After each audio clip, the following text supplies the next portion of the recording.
Une personne sans référence, un bon matin devient une légende. Namesana nangate koyebanae. Les courtes prières en public et les résultats sont magnifiques. C'est qu'elle est nanga koumenana aussi. Il m'appelait, je le sais, Likabwezo pela katinanga. Namituni pona nini ezo umela. Nous vous saluons au nom de Jésus, que Dieu vous bénisse. Nous sommes encore très contents de vous avoir aujourd'hui pour cette tranche de spécial temps d'édification. Dieu va nous faire énormément de bien comme il en a l'habitude au travers de tout ce que nous partageons ensemble comme enseignement, prédication autour de la parole de Dieu. Alors, comme je viens déjà de l'annoncer, spécial temps d'édification, c'est parce que aujourd'hui nous ne sommes pas seuls sur ces plateaux. Nous sommes accompagnés ou nous serons avec notre invité, un homme de Dieu merveilleux, un homme que nous apprécions très bien. Et je pense que par lui, Dieu va nous faire énormément de bien. Homme de Dieu, Patrick, bonjour, bonsoir, bienvenue dans notre tranche de temps d'édification. Ok, bonjour, Papa Harris. Comment vous allez? Oui, ça va, Dieu fait grâce. Vraiment, nous sommes dans la joie de vous recevoir et nous croyons que Dieu va nous faire du bien au travers de vous. Oh, gloire à Dieu, nous sommes aussi contents d'être là parmi vous ce soir.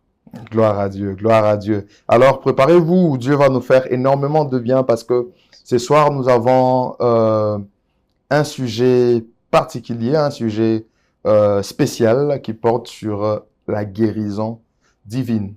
Et nous allons en quelque sorte aborder cette thématique avec l'homme de Dieu Patrick. Mais je commencerai d'abord par vous présenter l'homme de Dieu Patrick. Je sais qu'il est là, je lui présente ou qu'il se présente. Bon, moi je vais dire un mot, je vais placer un mot et après il va vous donner un peu plus de détails sur ce que l'homme de Dieu est. C'est un serviteur de Dieu prédicateur à l'église Vie Nouvelle que dirige le patriarche Gaston. Que nous saluons également, Gaston Lundu si je ne me trompe pas, que nous saluons également, mais l'homme de Dieu également est aussi parmi les membres de la Liga Musica. Il fait beaucoup de choses, donc vous comprenez que c'est un homme à plusieurs casquettes. Homme de Dieu, moi je pense que j'ai juste dit deux, trois petites choses. Qu'est-ce que les enfants de Dieu peuvent retenir sur vous en détail? Moi je pense que j'ai juste fait les résumés. Ok. Je réponds au nom de Patrick Madinda. Oui, oui. Je suis écrivain, conférencier. Je suis aussi conducteur de culte, chantre. Je suis passionné de la musique, membre de la Ligue pour la lecture de la Bible, membre aussi de la Ligue Musica. Je suis aussi urbaniste. Ok. Je suis urbaniste. J'ai fait quelques études. J'ai fini mes études à l'Institut supérieur d'architecture et d'urbanisme et je fais aussi quelques formations en théologie pratique et en conduite du culte. Waouh. Donc, je vous avais dit que moi, j'avais fait les résumés. Donc là, vous aviez le détail, mais il est important de retenir que l'homme de Dieu est un écrivain. Et je crois qu'on va ensemble essayer de le découvrir aussi sur cette facette parce qu'il a écrit un livre très merveilleux que nous allons peut-être vous présenter en avançant avec cette thématique ou ces sujets de plusieurs médecins à un médecin. Alors, avec lui, nous allons parler de la guérison divine. Homme de Dieu, je pense que pour nous permettre de bien évoluer, nous allons vous apporter un certain nombre de questions. Okay. Nous pensons que ces questions peuvent édifier les enfants de Dieu, mais autour de la thématique guérison divine. Et à l'issue de ces questions, vous allez nous donner des explications beaucoup plus détaillées et je crois que ça va nous faire du bien. Parlant de la guérison divine, j'étais en train de me dire que s'il faut parler de la guérison, normalement, c'est parce que il doit y avoir la maladie. Alors, je ne sais pas si vous pouvez nous apporter un peu plus d'éclaircissement sur l'origine de la maladie mais beaucoup plus du point de vue biblique. Donc, cela ça ne vous empêche pas de placer un mot sur le plan scientifique, mais en quelque sorte, qu'est-ce qu'on peut retenir de la maladie et de son origine? Ok. Si je peux essayer de définir la maladie, je dirais la maladie, c'est un dysfonctionnement. Ok, Un dysfonctionnement, soit du corps, soit de l'âme, vous allez comprendre peut-être après, ou de l'esprit qui amène une détérioration de la santé. ok, C'est comme cela que je peux définir la maladie. Mais s'il faudrait parler de l'origine, j'aimerais nous inviter à faire un tour dans les Écritures. ok, Nous allons dans Genèse chapitre 3. Nous allons prendre juste 2 textes. ok. Commençons par Genèse chapitre 3.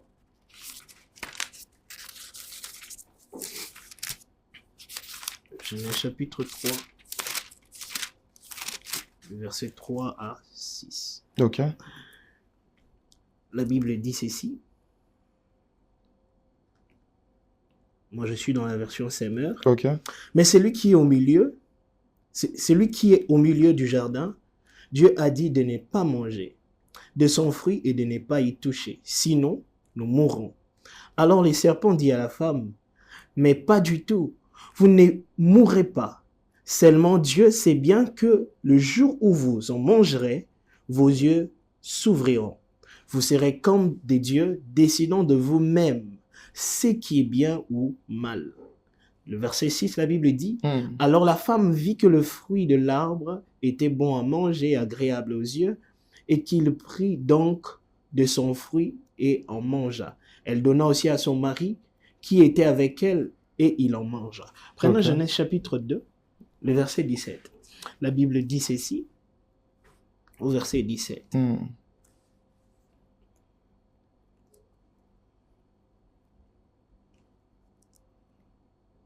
Sauf du fruit de l'arbre de la détermination du bien et du mal.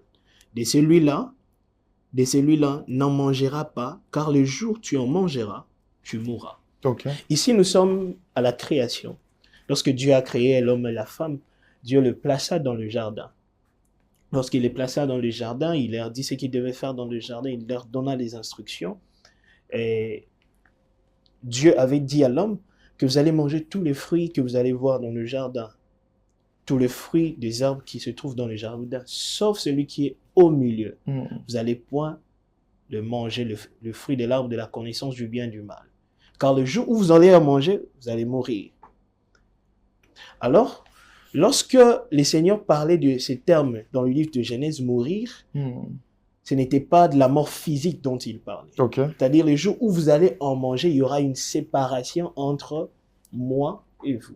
ok, Et cette séparation-là qui s'est produite entre l'homme, les divins et l'humain, a exposé l'homme aux maladies.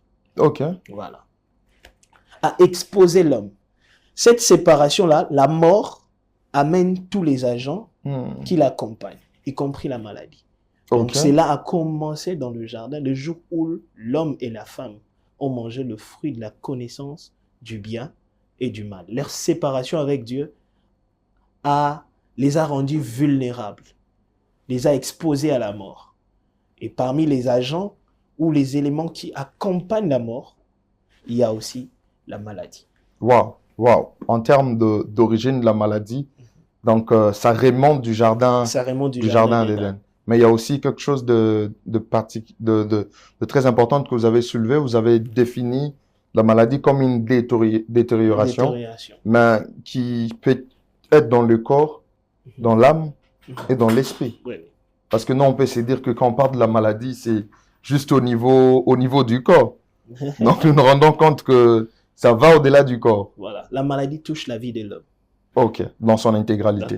Dans son intégralité. Mais sinon, parlant, c'est vrai que vous pouvez toujours faire des illustrations avec ce que nous connaissons sur le plan scientifique, mais qu'est-ce qu'on peut avoir ou retenir comme, s'il faut catégoriser le maladie et le traitement? Parce que on s'est dit, s'il y a la maladie, l'idéal, c'est d'avoir le traitement. Quelles sont les sortes de maladies qu'on peut retenir que ce soit du point de vue biblique, et quels sont le traitement, les types de traitements de manière synthétique. Ok.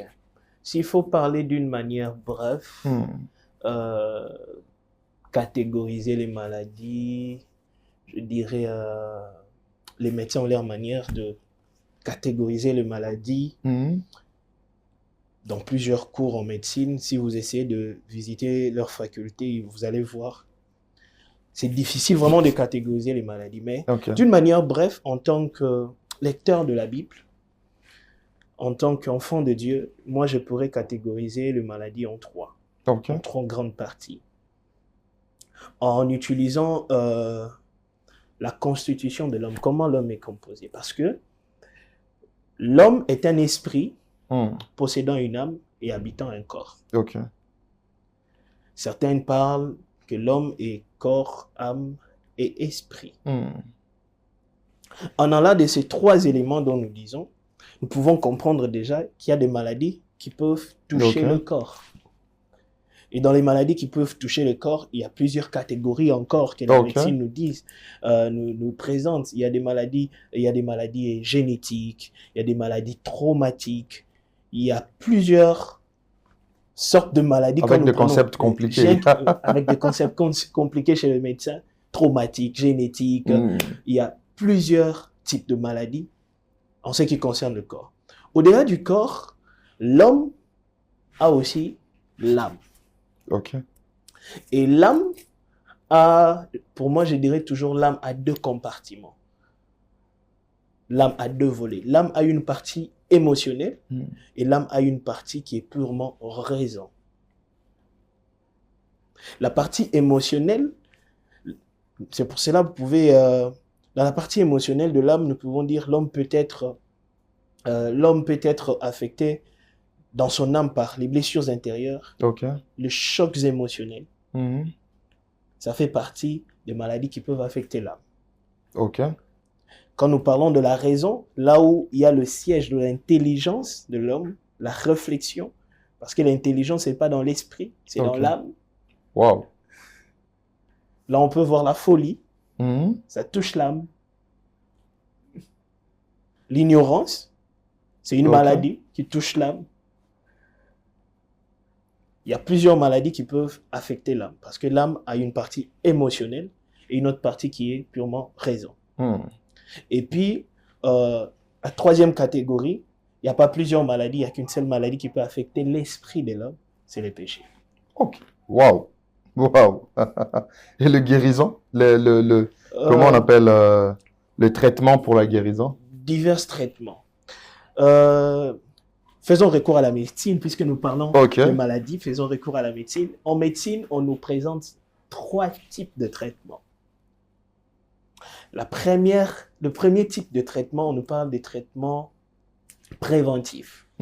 Les traitements préventifs sont des traitements que l'on donne à une personne qui n'est pas encore atteinte de la maladie. Je donne un exemple. Pour ne pas souffrir du palu, dormez dans les moustiquaires imprégnés, gardez votre environnement sain, mettez l'insecticide. Tout ça, ce sont des mesures préventives.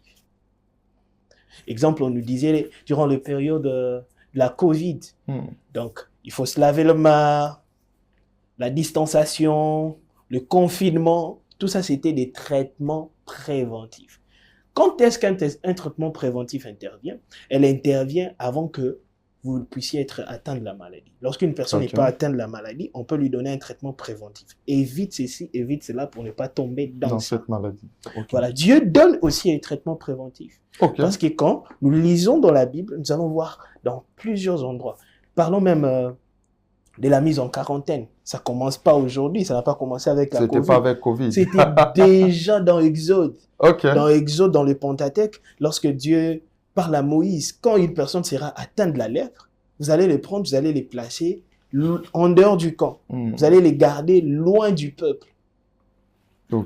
C'est un traitement préventif. Ça ne commence pas aujourd'hui. Et lorsque vous lisez les livres d'Exode, Lévitique, Nombre, vous allez voir là, Dieu ne donne pas simplement les 10 commandements au peuple d'Israël. Dieu leur donne plusieurs, je dirais, même certains codes de santé. Vous allez voir, Dieu leur parle même de l'incinération. Dieu leur parle même des gestions des déchets. Tout ça, ce sont des traitements préventifs que les seigneurs donnaient au peuple d'Israël. Wow. Parce que durant les 40 années qu'ils ont marché dans les déserts, Israël ne pouvait pas marcher comme ça, rester en bonne santé, si seulement ils n'avaient pas respecté un certain code de bonne santé ou un certain code sanitaire pour demeurer en bonne santé, au-delà de la protection divine. Ok. Le deuxième type de traitement que souvent la médecine nous propose, c'est lorsque la personne est atteinte de la maladie. On appelle ça un traitement curatif. Ok. Là, lorsque la personne est atteinte de la maladie et on lui dit, bon, le fait que vous êtes atteint de la maladie, vous allez prendre ces produits et ces produits, vous allez les prendre matin, soir, et celle-ci, ça serait matin, midi, soir. Ok. Autant de comprimés, durant autant de jours, telle dose pour que vous puissiez être guéri de cette maladie. Les traitements curatifs interviennent lorsque la personne est atteinte d'une maladie. Dieu donne des traitements curatifs aussi. Ok. Lorsque nous lisons de la Bible, nous allons le voir. Je donne l'exemple de Naaman. Naaman souffrait de la lèpre. Le général Naaman, il vient voir le prophète lui dit, ok. Il envoie derrière son serviteur, il lui dit, va au Jourdain, tu vas te jeter 7 fois. Tu vas te plonger 7 fois au Jourdain. Et puis, après ça, tu seras guéri. C'est un traitement curatif. Wow. Une orientation qui lui conduit à la guérison. Dieu donne des traitements curatifs. Nous allons le voir même avec Christ. Christ rencontre un aveugle, il crache par terre, il forma de la boue avec cela, il appliqua de son yeux, il dit, va à la piscine et lave-toi les yeux, tu vas recouvrir la vie. Quand il fait ça, c'est un traitement curatif. Le voyons plusieurs fois dans la Bible où Dieu donne des traitements curatifs pour guérir les personnes malades. Et la troisième forme de traitement ou type de traitement que la médecine nous propose souvent, c'est ce qu'on appelle un traitement palliatif ou d'accompagnement. C'est très souvent, on donne ces genres de traitements lorsque la médecine n'a plus de possibilité de guérison pour la personne. Lorsque la médecine se sent limitée, la médecine n'a pas de traitement, il va donner des traitements palliatifs ou encore d'accompagnement, juste pour atténuer des douleurs, calmer, permettre à la personne de vivre avec cette maladie jusqu'à sa mort. Je crois que là, quelqu'un se pose la question, est-ce que Dieu donne des traitements palliatifs? Je dirais oui. Ok. Dieu donne aussi des traitements palliatifs, mais Dieu ne le donne pas comme le médecin. Le médecin donne les traitements palliatifs parce que lorsque la médecine se trouve limitée. Dieu n'est pas limité. Yes. Dieu a toutes les possibilités. Dieu donne les traitements palliatifs lorsqu'il te dit, ma grâce te suffit. Wow. Donc Paul avait un traitement palliatif. A eu un traitement palliatif lorsque Dieu lui a dit, ma grâce te suffit. Parce que Paul avait un handicap aussi. Lui qui guérissait les malades, un homme rempli d'onction. Mais lorsqu'il a prié plus de 3 fois pour que le Seigneur enlève son écharpe, le Seigneur lui a dit, ma grâce te suffit. Wow. Non parce que Dieu était incapable, mais parce que Dieu a jugé bon de les garder ainsi. Paul lui-même dit, Dieu a permis que cela soit ainsi pour que Paul ne puisse pas être orgueilleux. Wow. Il y a certaines circonstances, Dieu ne les laisse pas parce qu'il est incapable de le faire, mais parce qu'il décide ainsi dans sa souveraineté en te disant, ma grâce te suffit. Wow, ça c'est très fort à ce qui concerne le traitement. Donc, nous comprenons que les traitements dépendent comment dirais-je, le type de maladie dépend au fait de la partie de l'homme qui est touchée. Comme vous avez dit, que ce soit le corps, l'âme ou l'esprit. À ce qui concerne les traitements, il y a des traitements préventifs, il y a des traitements curatifs et des traitements palliatifs. Merci pour cela. Alors, homme de Dieu, moi j'aimerais que vous puissiez un peu nous fixer à ce qui concerne la guérison divine et le moyen, en quelque sorte, par lequel Dieu peut passer pour guérir. Ok. Déjà, quand nous parlons de la guérison divine, C'est-à-dire, c'est une guérison qui arrive ou qui se produit par l'intervention de Dieu lui-même. Ok. L'homme ne participe pas. La guérison divine provient de Dieu. Ok. Même s'il y a la participation de l'homme, Hmm. mais c'est Dieu qui guérit. Ok. Les médecins disent d'ailleurs, la médecine soigne toujours. Elle soigne toujours. La médecine reconnaît cette partie-là, Hmm. qu'elle soigne. Mais la médecine ne guérit pas. La Ok. guérison vient de Dieu. Parce que un médecin peut recevoir deux personnes qui ont les mêmes cas, les mêmes maladies. Il leur donne le même protocole. Hmm. L'un décède et l'autre guérit. Ça ne dépend pas de la volonté du médecin. Hmm. La guérison provient premièrement de Dieu. Mais, bien que cela provient de Dieu, Hmm. Dieu a plusieurs moyens par lesquels il peut passer pour guérir quelqu'un. Ok. Je peux citer premièrement, Dieu peut guérir par l'onction du Saint-Esprit. Ok. Deuxièmement, Dieu peut guérir par l'imposition de main. Parce que la Bible dit dans Marc chapitre 16, Hmm.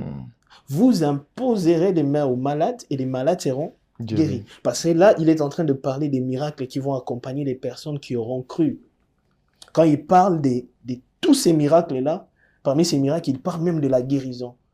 Et lorsqu'il parle de la guérison, il donne un moyen aussi par lequel Hmm. un homme peut être guéri. Il dit, vous imposerez les mains aux malades et les malades seront guéris. L'imposition de main est un moyen par lequel Dieu peut passer pour guérir. Un autre moyen que je peux citer, Dieu peut passer pas au travers du don de la guérison pour guérir aussi. Ok.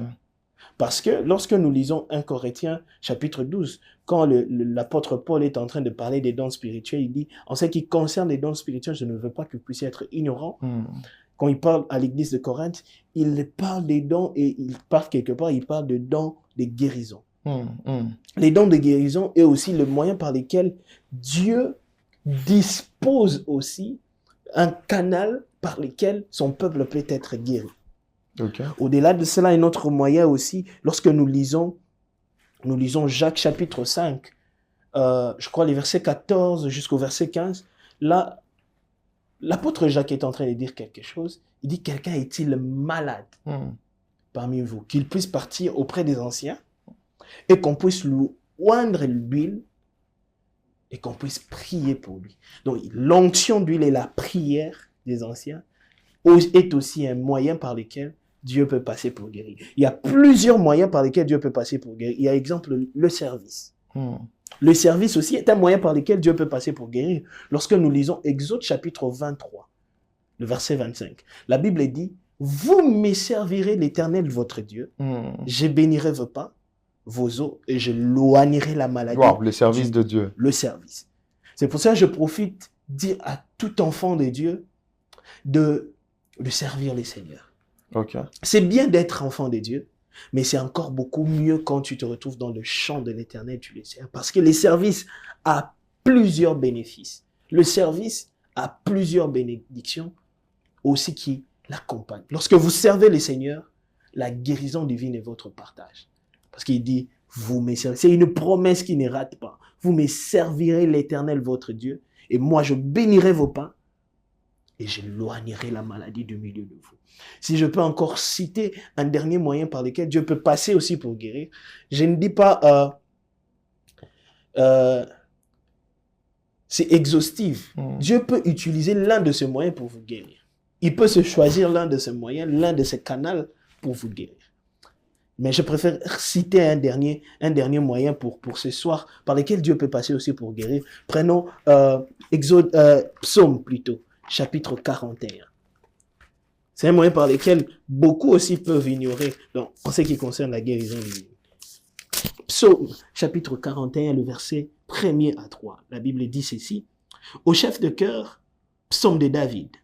Heureux celui qui se soucie du pauvre. Lorsque le malheur vient, lorsqu'il vient le malheur, l'Éternel le délivre. L'Éternel le protège et préserve sa vie. Il le rend errer sur terre et ne livre pas au désir de ses ennemis. Un autre moyen par lequel Dieu peut passer aussi pour guérir, c'est les aumônes. Wow, wow, wow. La Bible est claire. C'est lui qui se soucie de pauvres. Lorsque tu prends tu fais aussi des aumônes, Dieu peut passer par cela.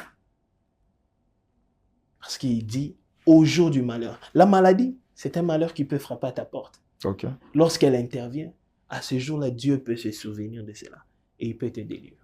Wow. Donc, plusieurs moyens Plusieurs par moyens lesquels Dieu peut passer pour guérir. Et comme vous l'avez dit, même que ce soit avec le médecin, Ouais. ils reconnaissent qu'il soigne, Mhm. mais c'est Dieu qui guérit. C'est Dieu qui guérit. J'aimerais peut-être... Mais aussi, il y a un moyen que je n'ai pas cité, Ok, bien que je dis la liste n'est pas exhaustive. ok, Ces moyens-là, je ne peux pas en passer comme ça. Il y a la foi aussi. ok. Dieu passe aussi au travers de la foi. Pour guérir. Wow. Wow. La foi est un élément très capital. Très capital.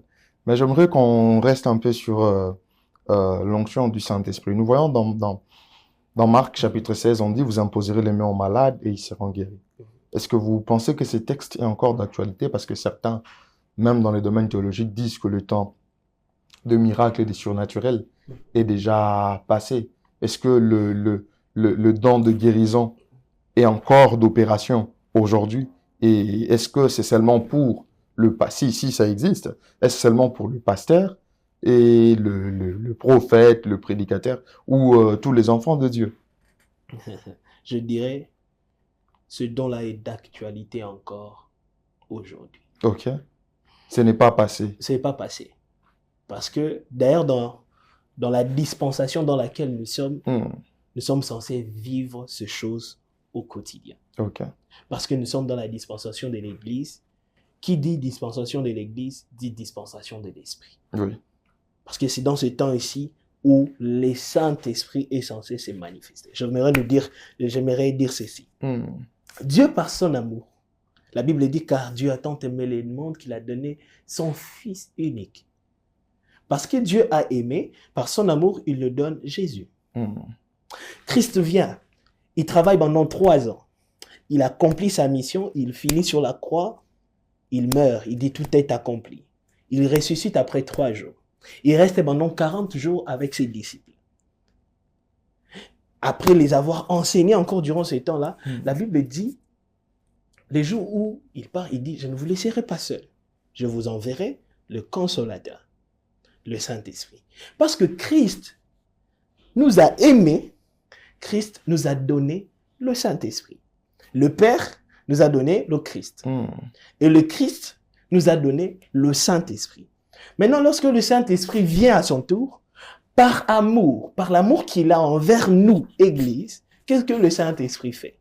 Le Saint-Esprit nous donne le fruit de l'Esprit et le don de l'Esprit. Ok. Il nous donne le fruit et il nous donne le don. Parmi les dons, il nous donne les hommes comme dons, que nous disons les 5 ministères, et il nous donne le don de l'Esprit dont l'apôtre Paul est en train de parler dans 1 Corinthiens chapitre 12. Et parmi les dons qu'il nous donne, il donne aussi le don de la guérison. Et le don de la guérison, c'est réservé pour tout enfant de Dieu. Waouh, c'est pas seulement le pasteur. C'est pas seulement le pasteur. Donc, tous les enfants de Dieu peuvent être exposés au fait de guérir le malade. Waouh, ça c'est formidable. Donc, c'est encore d'actualité. Marc chapitre 16. D'ailleurs, il dit, voici les miracles qui accompagneront tous ceux qui auront cru. Donc, pas tout le pasteur, pas tout le prophète, mais tous ceux qui auront cru. Donc, quiconque. Ça, c'est fantastique. Ça, c'est formidable. Même un petit enfant peut guérir. Waouh. Il peut manifester les dons de guérison. Waouh. Ça, c'est vraiment fantastique. Il y a beaucoup de choses à dire autour de la guérison divine, mais vous constatez que le temps nous fait défaut. On est en train de cheminer vers la fin. Mais homme de Dieu, j'aimerais peut-être que vous puissiez un peu nous éclairer. Il est vrai que ces choses sont encore d'actualité. Marc chapitre 16, dont des guérisons, ainsi de suite. Mais aujourd'hui, comment est-ce que quelqu'un peut recevoir la guérison divine? Parce que il y a des ceux-là qui peuvent être en train de nous suivre. C'est dit, bon, on parle de la guérison divine, mais comment est-ce que je peux recevoir cette guérison divine, moi qui est malade? Si présentement, là, tu es malade et que tu as besoin d'être guéri, la première des choses dont j'aimerais te dire, il faudrait croire que Dieu guérit encore aujourd'hui. Wow. Parce que la Bible dit dans Hébreux, chapitre 13, si je ne me trompe pas, la Bible dit Jésus-Christ est le même hier, aujourd'hui et éternellement. Ok. C'est lui qui a guéri hier, Hmm. il guérit encore aujourd'hui. C'est lui qui guérit aujourd'hui, il guérira encore demain. La puissance de Dieu n'a pas diminué. La puissance de Dieu est la même. La première des choses, il faut croire que Dieu guérit. La deuxième des choses, il faut désirer la guérison. Ok. Il faut désirer la guérison. Parce que ces désirs-là ne viendra pas de toi-même. Ces désirs-là viendra de Dieu. Parce que dans Matthieu chapitre 6, la Bible dit que ta volonté soit faite sur la terre comme au ciel. La volonté de Dieu au ciel est que nous puissions être en bonne santé. Yes. La Bible dit, je souhaite que tu prospères à tous égards, comme prospère l'état de ton âme. Soyez en bonne santé. La troisième des choses que j'aimerais vous dire, il faudrait recevoir et obéir aux instructions divines. Wow. Parce que dans chaque cas, il n'existe pas de miracle sans qu'il y ait une instruction bien précise. Si tu veux vivre un miracle, si tu veux vivre la guérison, quelle est l'instruction que Dieu te donne? Quel est le remarque que Dieu te donne aujourd'hui? Saisis-la et fais-le. D'ailleurs, quand nous faisons la prière de notre Père, le Christ dit, il arrive quelque part, il dit, donne-nous notre pain quotidien. Le pain quotidien dont la Bible nous parle, ce n'est pas seulement le pain l'été que tu as pris, les petits déjeuners que tu as pris le matin, ni le repas que tu as pris la journée. Mais la Bible dit dans Genèse chapitre 1er, au commencement était la parole était avec Dieu. Cette parole s'est fait chair, elle a habité parmi nous. La parole faite chair qui habitait parmi nous, c'est Jésus. Et Jésus arrivait quelque part, toujours dans Jean, il dit, je suis le pain de vie. Si la parole c'est Jésus, si Jésus est le pain, c'est-à-dire le pain, c'est aussi la parole. Wow. C'est-à-dire lorsque nous disons aussi, donne-nous notre pain quotidien, c'est-à-dire chaque jour, Dieu a une parole bien précise qu'il libère pour nous.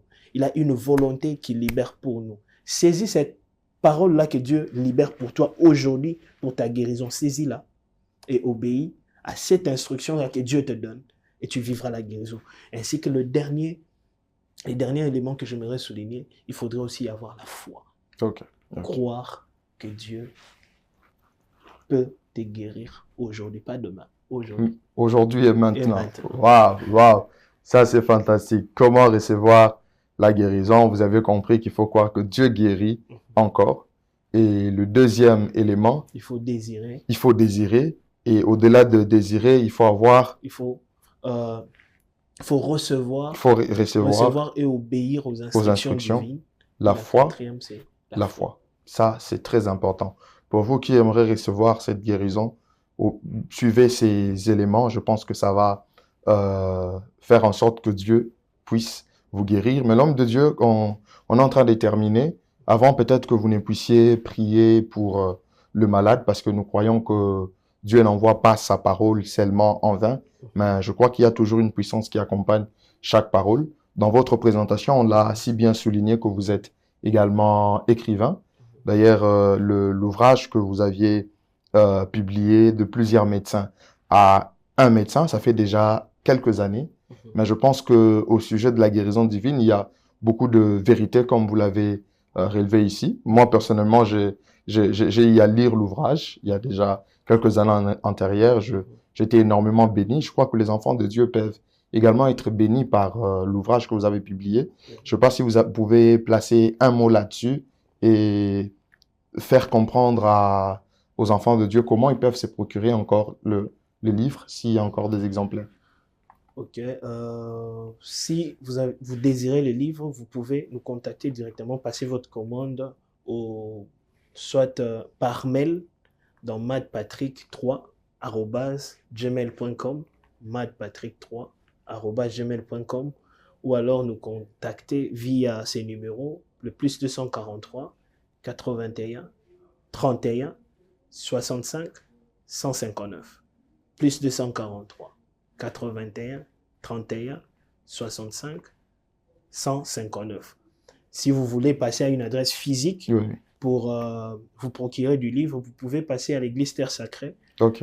vers Colonel Mpia, numéro 9, à Lolo-la-Crevette, à À ma l'église Terre campagne. Sacrée, à ma campagne. OK. Soit encore, vous passez ici à Kinshasa, toujours vous passez à Kasavubu, Hmm. vers l'avenue d'Ibaya 35, la direction Éthiopie-Gambela. Soit encore, ceux qui sont à Lubumbashi, vous pouvez passer à l'église Laborne Lubumbashi, OK. Parole éternelle, ainsi que l'église La Grâce à Lubumbashi. Wow. Je vous recommande vivement les livres. Il y a beaucoup de choses qui ont été dites à l'intérieur et je crois que c'est aussi un moyen par lequel Dieu va passer pour vous guérir. Il y a même l'ignorance que vous aviez relevée aussi comme maladie. Alors déjà avec ça, nous sommes guéris de l'ignorance sur la guérison divine. Que Dieu soit béni. Merci beaucoup, homme de Dieu, pour avoir accepté notre invitation et partagé avec nous ces vérités autour de la guérison divine.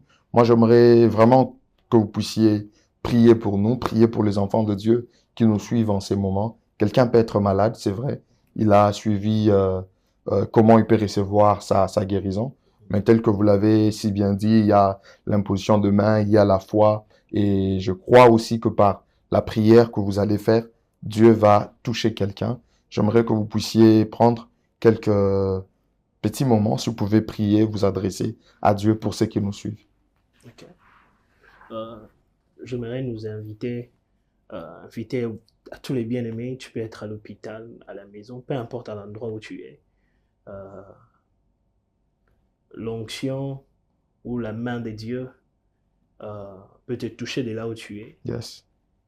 Cela ne dépend pas de la distance, parce que Dieu est omniprésent. Même là où tu es, il est là. Je n'ai pas besoin de me déplacer, de venir là où tu te trouves. Je crois, peu importe à l'heure à laquelle tu vas nous suivre, Dieu va te guérir. Là où tu es, tu peux juste te toucher à l'endroit où tu as mal, ou là où tu es malade. Nous allons prier. Seigneur, nous te bénissons pour ce merveilleux moment. Merci pour ta grâce, merci pour ton amour. Ta parole déclare, c'est par tes meurtrissures que nous sommes guéris.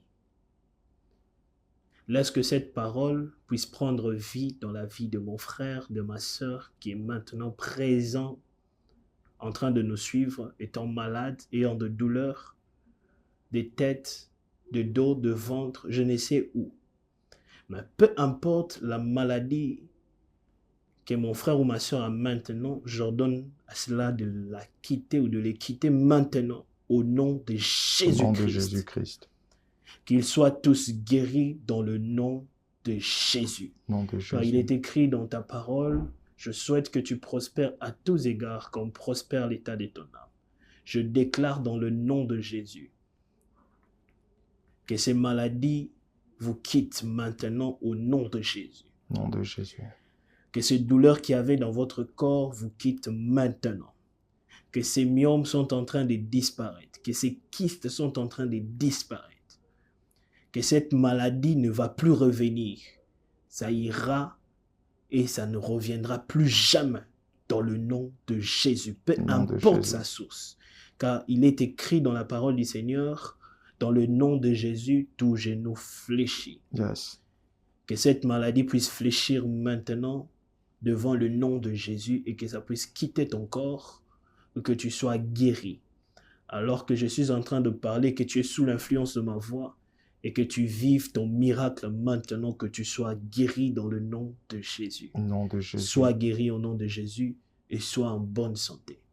C'est au nom de Jésus que nous avons ainsi prié. Nous disons Amen. Amen. Gloire au Seigneur. Gloire au Seigneur. Nous croyons que Dieu a fait énormément de choses et nous croyons à la guérison de tous ceux-là qui ont suivi cette prière.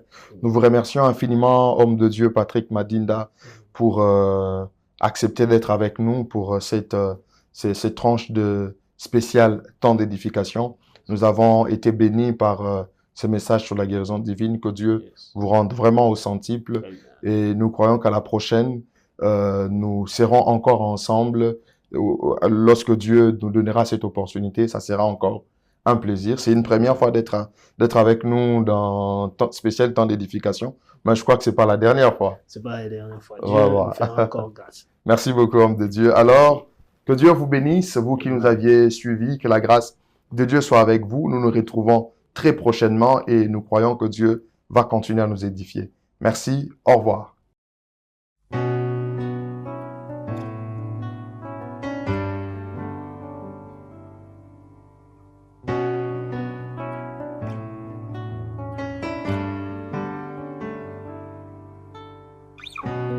Une personne sans référence, un bon matin devient une légende. Namesana nangate koyebanae. Les courtes prières en public et les résultats sont magnifiques. C'est qu'elle est nanga koumenana losi. Il m'appelait, je le sais. Likabwezo pela katinanga na mituni pona nini ezo umela